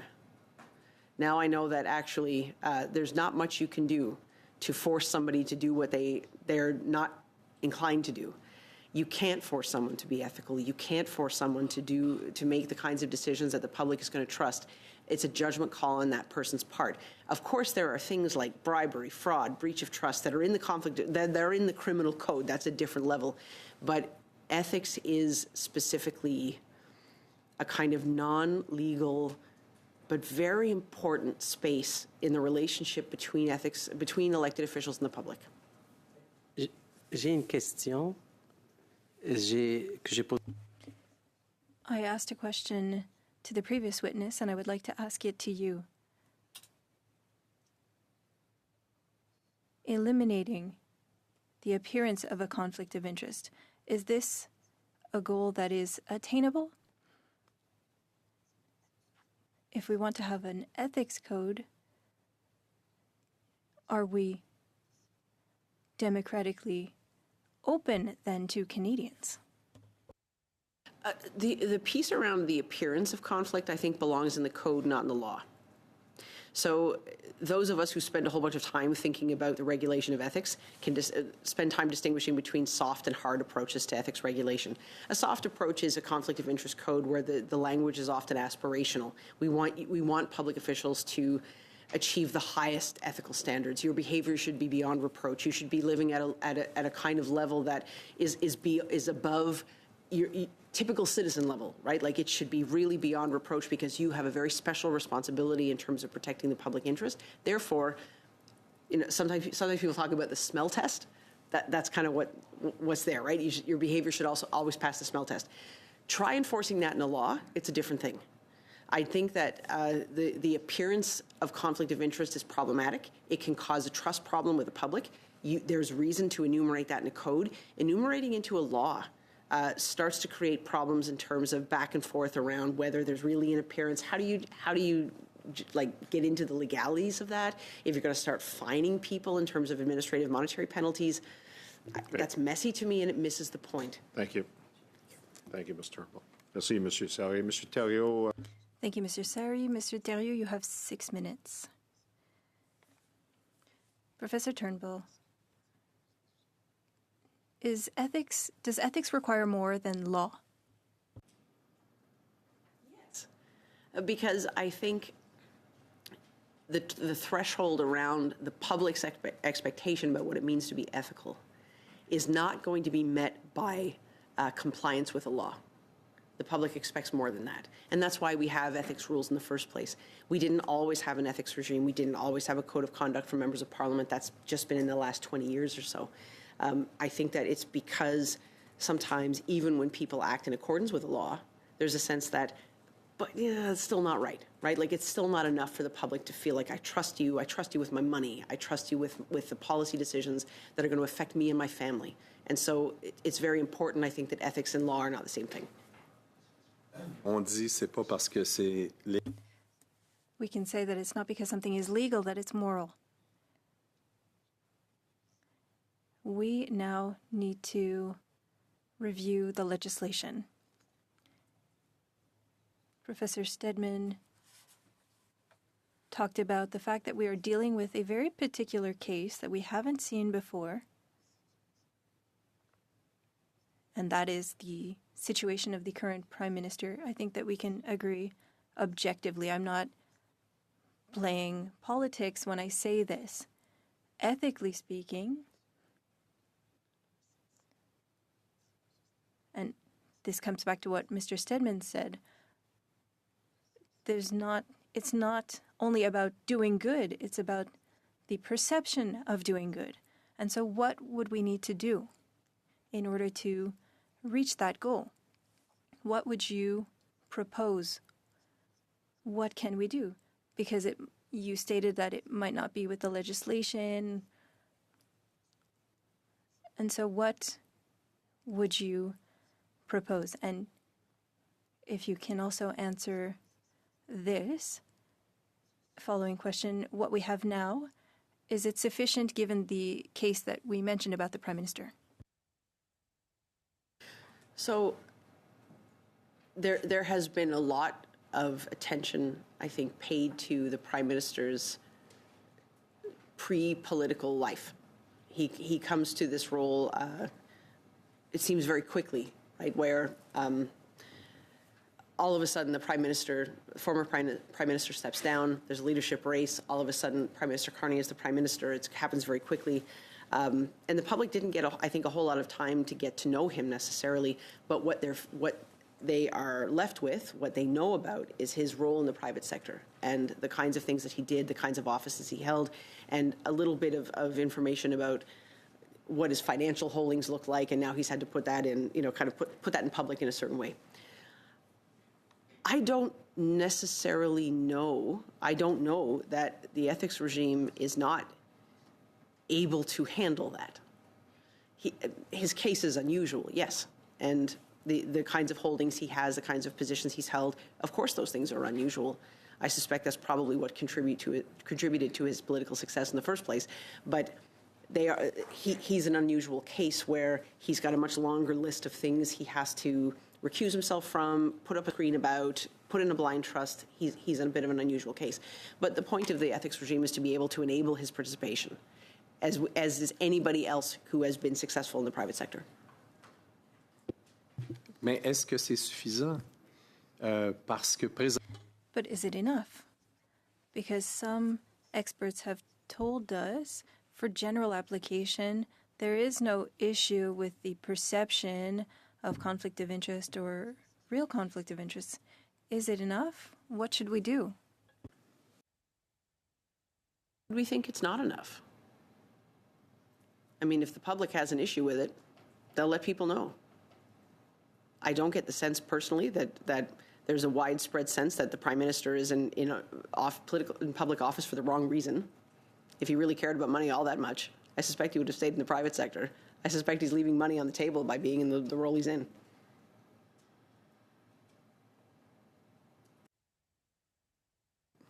Bon, c'est pas une question. I haven't named him. I'm trying to talk about this as an objective case. But being a prime minister should require more than an average minister or member of parliament. It's easy for us to see a situation of a conflict of interest for an MP. They're not making decisions on behalf of the country, meeting with lobbyists throughout the world. And so should there not be even more transparency because this case is so particular? There's a difference between an MP, a minister, and a prime minister. Even in a situation where there's recusal, is it enough? What could we do? What more could we do? I know we could always talk about intentions and play politics with ethics, but I want us to do the opposite. And I need to know what we need to do. You seem to be saying that we won't be able to succeed, but I don't think the current legislation is enough. The proof is in the situation that we're seeing now, and it's beyond us. Monsieur Thériault, the 6 minutes sont... Monsieur Thériault, your 6 minutes are up. Perhaps we can come back to this at your next turn. I did ask a question. Very brief response, Ms. Turnbull. I would appreciate that. Very brief. Create ethics rules around individuals, ever. That's not the point. Okay. Thank you. That completes our first round. Je m'excuse, Monsieur Thériault, mais c'est 6 minutes. Apologies, Mr. Thériault. You did have a little bit more time. Monsieur Hardy, pour 5 minutes. Mr. Hardy, you have 5 minutes for the second round. Thank you, Chair. Thank you, Professor Stedman and Dr. Turnbull. I'd like to come back to what my colleague was saying. In an answer, you mentioned that, and we're talking about the current case, that the Prime Minister should have just invested in the private sector. It would have been more beneficial for him than to come into the public sector. So that's in the case of somebody wanting to bring their knowledge and benefit their country. But could there be a potential case where the person knows that a lot of people will be losing money and our legislation is not able to deal with a situation like that? Is that something that could cause us some trouble if that were the case? Si, exemple, dans le cas...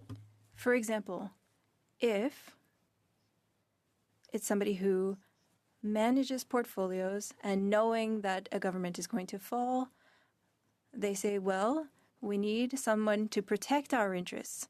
Could that be a case that would be problematic because our legislation would not be able to counter such a case? I want to make sure I understand your question. Do you mean somebody who the Prime Minister would be thinking of in terms of their private interests? On pourrait voir les intérêts privés, parce que dans le cas que vous présentez... In the case that you mentioned, you're talking about someone who wants to be Prime Minister, that they will be doing it with good intentions to make the country better. But could there not be a case where a person would be coming into politics not necessarily to make the country better, but to ensure that the people that they have business with don't lose money, and then they would be well positioned to do so, and that would put our country in peril a little bit? So I think what we have to guard against that is disclosure. We do have, even though we don't necessarily require people to enumerate the exact dollar amounts of the stocks they hold, we don't necessarily get the nitty-gritty on everything. We do have a broad picture of what kinds of affiliations the person's had, where they've worked before. And that way the public has a way to say, look, you know, it looks like this person is acting in the interests of a certain group, and we don't want that. And so that would create a political backlash. Un peu dans cette situation-là où est-ce qu'on sait, exemple, que Well, we know that the Prime Minister is meeting with people, but isn't telling us who he's meeting with, knowing that it could be a conflict of interest. Now, the Prime Minister does not have to share his holdings, and I agree with you, you've mentioned the public opinion. Our democracy is struggling because people do not trust our institutions. And so we need to do everything that we can to rebuild that trust. And I think that we should have access to this information. In the current case that we're looking at, last week or 2 weeks ago, the Prime Minister was meeting with people, and it was a potential conflict of interest, but he didn't have to share it. Point. And it's not, in that case, it's not so much about what's in the Prime Minister's blind trust or ethics screen. It's about who he's talking to and what conversations he might be having and whether he has more pull with those people and that sort of thing. And so I think it'd be interesting to be clear about what sort of offense we think that person might be engaging in that context, right? Like if he's talking to people who, so what? Like what offense do you think he's, like, what possible bad thing could be happening? On est d'accord ici qu'on doit clarifier ça. We need to be able to clarify so that Canadians understand when it becomes a conflict, and we need safeguards that are clear in order to rebuild trust. Do you agree with that? If in the event, for example, that the Prime Minister was having conversations with people with corporate entities that he had relationships with, and from an ethics perspective, the public has an interest in making sure that a public office holder doesn't do anything that benefits himself or benefits his friends or that sort of thing. And so the public would have an interest in knowing, is there any conversation that the Prime Minister is having that would somehow confer some unfair benefit on people he knows or he's worked with before? So it's important then for him to be transparent about who he's meeting with. On est d'accord sur le fait qu'il devrait être transparent, il devrait dire ses avoirs. I agree that he should be transparent and share his holdings and state who he's meeting with. We agree there. Now, brief question. I think that it was Dr. Stedman who mentioned, or Professor Stedman, who talked about candidates. Should there be an ethical screen when you apply to be a candidate instead of waiting until later? So if you want to apply, here are the standards. Here's the ethical code that you need to respect before you put your face on a... Please. Thank you. Okay. Mr. Saini, you're up next, sir, for 5 minutes. Go ahead, please. Professor Turnbull, a lot has been talked about people not having faith in politicians. When we had the election 5, 6 months ago, we had 4 leaders running for the office. Everybody knew what they were doing, what their interest is, how wealthy they are. Why would we now have an issue when Canadians overwhelmingly elected a person who they thought was fit to run the government? So, sorry, are you talking about the Liberal leadership race? There were 4 candidates ultimately in the Prime Ministership after the election. Sorry. I'm so sorry. Can you ask me the question again? Yes, I thought you were talking about the Liberal leadership. No. My question is that a lot has been talked that people don't have faith in our politicians. I am saying there were 4 people running to be the Prime Minister of the country. People know their background. People know how wealthy they are. They still went with a person they thought was the best to lead the country. Is there anything wrong with that? Of course not. And people are going to vote the way they're going to vote. At the end of the day, I found in my own research about ethics and people's sense of what's ethical and what's not, it's not the things that I thought would bother people that actually bother them. Sometimes it's things like perks that politicians get that they don't. The fact that politicians at the end of the day get a taxi chit to get home, they don't get that.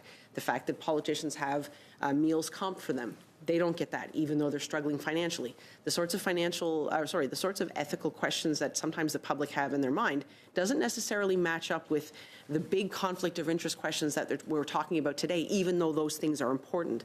I am not convinced that the public is concerned heavily about the conflict of interest potential or the ethical holdings or the financial holdings of any of the party leaders. Thank you. In your opinion, how can our government ensure that the conflict of interest and ethics commissioner offices have the necessary independence and resources to effectively hold public office accountable? I don't think that there's necessarily a high public awareness about the role of the ethics commissioner and the way that that office works. I strongly doubt that. I've never seen any evidence to suggest that the public is acutely aware of what the conflict of interest and ethics commissioner does. I think the public becomes more aware when there's a scandal, when there's a lot of media coverage around something. I think that to the extent that people start to ask questions about the conflict of interest and ethics commissioner and the appointment, it's important, I think, to show that there are specific credentials that that person should hold. It's not a political appointment. It's not something that the Prime Minister just says, okay, this is my friend and I trust that person and so they're going to be the ethics commissioner. There's a sense in which there is an actual set of credentials the person has to meet, and then they're judged against those things. I think that's probably what the public would see as trying to create, if they were trying to create a trust relationship with a commissioner, that's what it would be based on. If there was a scandal, that there will be legal implication, there will be legal charges. So I don't believe what we are trying to accomplish has any conflict with that.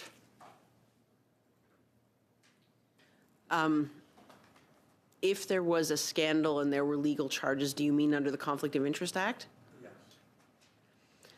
Yeah, I mean, I think sometimes it's a strange thing for the public, because, again, to the extent that they're leaning into it at all, if the response, if you're talking about something that's so bad that it engages the criminal code, you're talking bribery, people paid attention. The last time there was a senator who was charged with a whole bunch of counts of, he wasn't found guilty of anything, but when it meets that kind of threshold for that kind of charge, the public pays attention. When there's something under the Conflict of Interest Act that's going, even if it's the worst case scenario, it's going to be reacted with an administrative monetary penalty, the public is not going to be super stressed out about that. And to the extent that they even know about it, they find out that somebody forgot to disclose their French villa, and so they were charged $250. That makes the whole thing look ridiculous. I don't think that administrative monetary penalties are the way to make the public think that politicians are ethical. Okay. It's a weird space. Thank you, Ms. Turnbull. Thank you, Mr. Sani. Monsieur Thériault, 5 minutes. You have 5 minutes. Great. My questions will be for Professor Stedman. I figure you've been hearing me ask questions, and so you know what I'm interested in. You mentioned a case, and not everybody realizes or recognizes that this is a particular case. And one might think that the ethics screen is sufficient and that situations would be resolved by simply saying there is no conflict of interest or appearance of a conflict of interest when it's a situation of general application. Do you agree that there is no conflict of interest or appearance of conflict of interest when we're talking about general application for the Prime Minister? I'm not talking about a simple minister here, but for a Prime Minister. Do you agree? No, the general application rule doesn't eliminate the very fact of a conflict of interest. It is a decision that the lawmakers have made with respect to where they want to draw the line of best fit between eliminating conflicts and not disincentivizing public service. Your only way, as was mentioned earlier, to eliminate conflicts entirely is to just not have assets that could put you in conflict. There's no other way. So a screen, to come back to the screens, screens are interesting, right? We've never seen anything with this breadth before. I think what we need to do is learn from it. I think what we need to do is, in a very open way, say what's working. How do we make a screen like this work? This is a unique circumstance. Is there something we can do in the act to improve it so that screens like this make sense and actually give the public confidence that they're useful? I think that's the question, and that's the conversation we need to have, is how to make screens make sense at this level. What do we currently know about this screen? We've been talking about this ethics screen that was negotiated with the Prime Minister. What do we know about it other than those who are responsible for its application? Do you believe that it is transparent enough? I think one of the things that we can learn here is that we should be learning as we go with respect to this screen.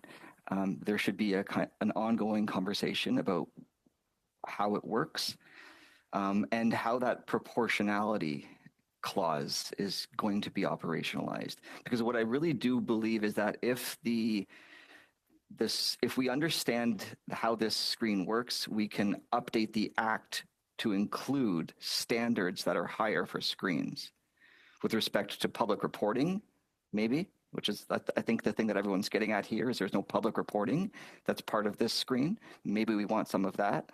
But I think maybe we also want to put into words the proportionality bit, because that is the counterbalance to the general application rule. Right? Étant donné que ce sont des gens qui... Given that these are subordinates to the Prime Minister and they have to manage the application of this screen, do you not believe that there should be a review done by an external reviewer or supervisor that would come from the Commissioner's office? And we wouldn't have to require the use of the Ethics Commissioner, but to have ongoing reviews instead of only when a case occurs. Would that not ensure more transparency? Because currently the people applying the screen are subordinates. And so we don't even know if they are in a situation of a conflict of interest. I think that point is very well taken. I think you would get some resistance to the idea of someone external to the Prime Minister's dealings being able to provide oversight, because there are going to be interactions that are confidential and that must necessarily stay so. And so there is a level of trust we have to put in the people who are responsible for the screen. But I do think you're absolutely right to point out that being subordinate to the Prime Minister means that you are in a conflict of interest. You care about his interests in as much as you care about the public interest, because you sit at his pleasure. There's no way to avoid that. You could have part or at least some sense of reporting back into the Commissioner's office on an ongoing basis, and that may have to go through the Commissioner themselves as opposed to through someone delegated by the Commissioner. Okay, thank you, Mr. Stedman. Merci, Mr. Thériault. Mr. Cooper for 5, suivi par Madame Lapointe pour 5. Go ahead. Mike. Well, thank you very much, Mr. Chair. Recently, the Prime Minister, our jet-setting Prime Minister, in his trips to New York City and London, England, met with several prominent business as well as investment leaders. When he was asked on the weekend who he met with, the Prime Minister refused to say. He refused to be transparent. He merely said he met with, quote, investment-type investors, close quote. Quote, people who have global capital, close quote. And then he said, we'll need significant capital in respect of certain unnamed and unspecified projects. Now, we know that there has never been a prime minister with more potential conflicts of interest than this prime minister. We have never had a prime minister with an ethics screen as vast as the one that is imposed on this prime minister in light of those multitude of potential conflicts of interest. And we know that this so-called ethics screen has no mechanisms to ensure that there are checks and balances to see that it in fact is being triggered when it ought to be. Instead, we are left to simply trust the Prime Minister's Chief of Staff and the Clerk of the Privy Council, who serve at the pleasure of the Prime Minister and answer to the Prime Minister, and who are therefore not independent. That simply isn't good enough to simply say we're going to trust them, because, frankly, we don't know whether the ethics screen should have been triggered. We don't know if what was discussed, whether the Prime Minister stands in any way to personally benefit from any discussions, any decisions that might be in the process of being made arising from the discussions that he had in London and New York. And we know that despite the fact that the Prime Minister is subject to this ethics screen, he may make decisions that he stands to personally benefit from. I say at the very least, well, that's unacceptable, and there needs to be, in the face of that, at the very least, some level of transparency. Canadians deserve to know who the Prime Minister is meeting with, why he was meeting with them, and they need to have the assurance that this very flimsy ethics screen is, at the very least, being triggered when it ought to be.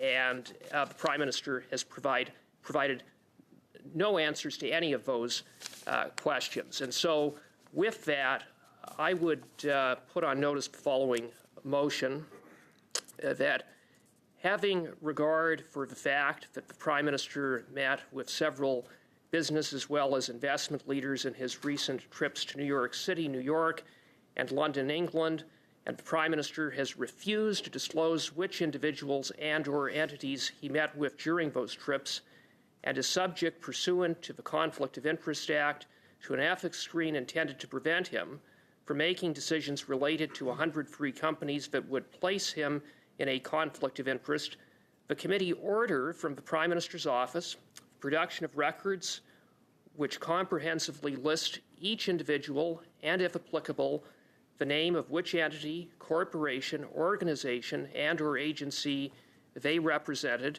and their job title that was present in a meeting with the Prime Minister, the time and date at which those meetings took place, and what was discussed in those meetings from and including September 21, 2025 to and including September 28, 2025, and that these records be deposited with the clerk of the committee in both official languages no later than 1 week following the adoption of this motion. Okay, thank you, Mr. Cooper. So you're putting that motion on notice. I'm going to ask that you distribute that to the clerk in both official languages so that it can be redistributed to all members of the committee. Thank you, Mr. Cooper. You still have 20 seconds left. Are you done? Okay. Madame Lapointe, pour 5 minutes, s'il vous plaît. Merci. You have 5 minutes. Thank you very much, Chair. Welcome to you both to our committee.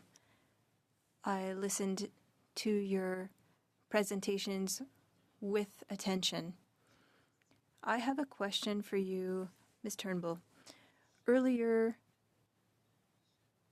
you talked about opposition leaders who could eventually become Prime Minister, and that the ethic rules should apply to them as well. And I would like to hear more on that, please. Okay, thank you. And if I said they should, I'm sorry, because it's not so much that I think they should. It's an avenue to think about in the event that you were looking at potential loopholes, because I really don't think that leadership candidates should be subject to disclosure requirements. I think that's inappropriate. I think that it's putting an undue burden on them when they are not public office holders. There's no public value to having someone who is a contestant and who's not necessarily going to win have to disclose their financial holdings. I think that's not appropriate. However, if the person wins and they become the prime minister in the same moment, then immediately they are subject to an ethics regime. But if you win and you become a leader of an opposition party, you're not. But yet, it could be possible that if the government is defeated, for example, that person might become in an executive position very quickly, in which case they would be subject to the Conflict of Interest Act. They would have to disclose within 60 days. So it doesn't stress me out that this is the case, but it's opposition leaders are powerful. Opposition leaders can have, in my view, can be the subject of foreign interference, for example. They can be the subject of people who are anticipating perhaps that they will become prime minister and they want to think about what that might mean down the road. So it's not like they're necessarily just the same as an MP who is not in a leadership role. But whether that puts them in a space where they would have to bear different ethics rules, I'm not sure about that, because if they're not in the executive, it could be that the public responsibility is not enough to warrant them to have to disclose what they have. Pour aller un peu plus loin, là, vous avez parlé principalement You mentioned an opposition leader, but currently we're in a minority government. We know that each party has a role to play. Would you apply this to all party leaders, that there could be potential conflict of interest? I think if you were going to do it, it would make sense to do it that way. I mean, it strikes me, and in the current situation where you've got a minority government and then the official opposition has such a significant amount of the seats, there's no, it's not like the opposition benches are equally divided sort of thing, right? Like there's a clear official opposition. They're the obvious contender to government. I think there would probably be a sense that that particular opposition leader, the official opposition leader, whose constitutional role is to be a prime minister in waiting. There's an argument to be made that maybe there's a special responsibility on the part of that person to be transparent about what their holdings are in the event that they end up in that role. But I think in order to kind of be fair, it could be any party leader who ends up holding the confidence in the House in the event that the prime minister loses it. Typically in Canada, we don't see that. Right? Like it's not so much the constitutional side of it, it's kind of the way that we see party relationships develop. There's no sense of the parties are all going to work together to hoist someone up and defeat the government. We don't see that kind of thing in our parliamentary system normally, but in other parliamentary systems it happens all the time, where there could be a party leader who ends up organizing amongst a number of other political parties to say, now they're going to put themselves up as the prime minister. So there's a bit of a kind of the tradition of how we practice things versus what's possible.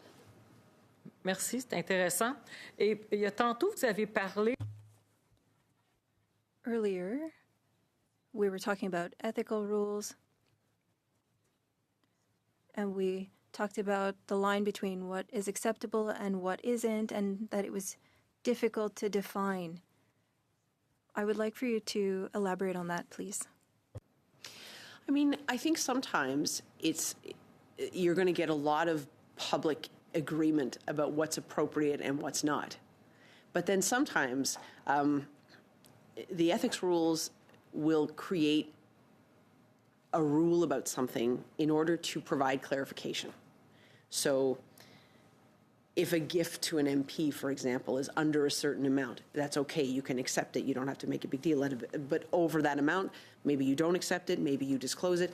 That sort of thing can be arbitrary. It's not necessarily that everybody's going to come to that in the same way. And it's not that someone who thinks that a $500 gift is appropriate is unethical and a $200 gift person is ethical. Like, it's not that. It's a question of you have to put something down in writing so that everybody knows and everybody has as a common standard. And so I think to the extent that ethics rules provide clarity about that, they're very helpful. And it's not about some people are good, some people are bad. It's a question of where do we draw the line and where can we agree that there is a line so that you're not having people on different sides of it. Merci beaucoup. Merci, Madame Lapointe. Thank you, Ms. Lapointe. To both Professor Turnbull and Professor Stedman for being here today. I found your contributions valuable to the committee, and I appreciate you both taking the time to be in front of us today. On behalf of Canadians, I want to say thank you. Two things before we go.